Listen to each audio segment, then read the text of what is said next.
ప్రభువైన యేసుక్రీస్తు యొక్క పరిశుద్ధమైన నామంలో మీ అందరికీ కూడా ప్రత్యేకమైన వందనాలు, శుభాలు తెలియజేస్తున్నాం. బాగున్నారా ప్రియమైన బిడ్డలారా? ఈ ఉదయకాల సమయంలో ఈ రీతిగా మిమ్మల్ని కలుసుకుని ప్రార్థించడానికి ఇచ్చిన అవకాశాన్ని బట్టి, అలాగే మీరందరూ కూడా మా అనుదిన ప్రార్థన కార్యక్రమాన్ని వింటూ చూస్తూ అనేకులకి ఈ వాక్యాలను అందిస్తున్నందుకు మీకు కూడా దేవుని యొక్క దీవెనలు, శుభములు కలుగునుగాక. మంచిది. దేవుని వాక్యాన్ని విందాం. యోబు గ్రంథము 34వ అధ్యాయం 26వ వచనం. దుష్టులని బహిరంగముగానే ఆయన వారిని శిక్షించును, ఎలయనగా వారు ఆయనను అనుసరించుట మానిరి. ఇక్కడ దేవుని వాక్యం ఏమని సెలవిస్తుందంటే, ఎవరైతే దుష్టులుగా ఉన్నారో వాళ్ళని బహిరంగంగా ఆయన వారిని ఏం చేస్తాడంట? శిక్షిస్తాడు. ఎందుకయ్యా అంటే,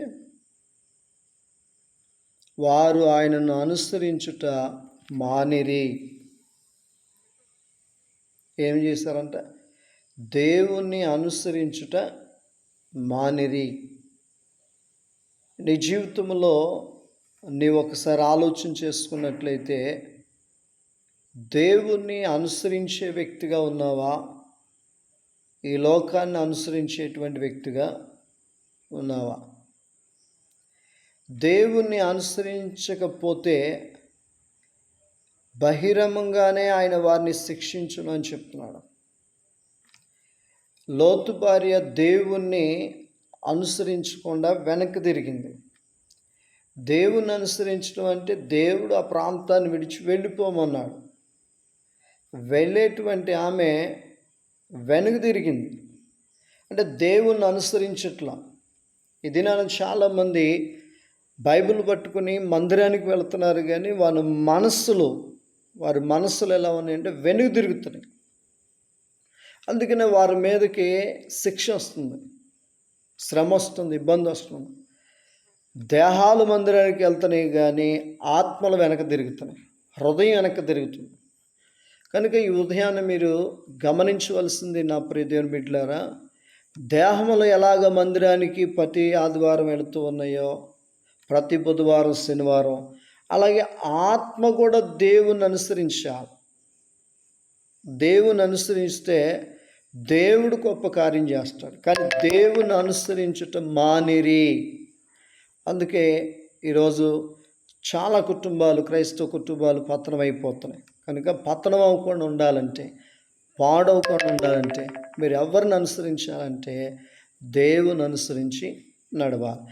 దేహములు కాదు, నీ హృదయము దేవుని అనుసరించేటువంటి ఆలోచనలో ఉంటావని ఆశపడుతూ ప్రార్థన చేస్తున్నాను. పరిశుద్ధుడా, ప్రేమ కలిగిన దేవా, ఈ ఉదయకాల సమయంలో మరి మేము దేహాలతో మందిరానికి వస్తున్నాం, కానీ మా హృదయాలు మిమ్మల్ని అనుసరించేవారుగా లేవని మాతో మాట్లాడారు. కనుక మిమ్మల్ని మేము అనుసరించేవారుగా ఉండటానికి సహాయం చేయండి. అనుసరించడం మానిరి అని చెప్తున్నాడు.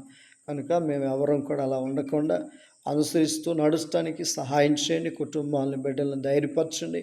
కొంతమంది పిరికివారుగా ఉంటున్నారు, వారికి వచ్చిన శోధనలో, వారికి వచ్చిన కష్టాల్లో భయపడుతున్నారు. దేవాటి వారిని ధైర్యపరిచి ముందున్న దినాల్లో గొప్ప కార్యాలు జరిగించి మహిమ పొందమని యేసుక్రీస్తు నామములో ఈ మనలను అడిగి పొందినాము తండ్రి. ఆమేన్. God bless you.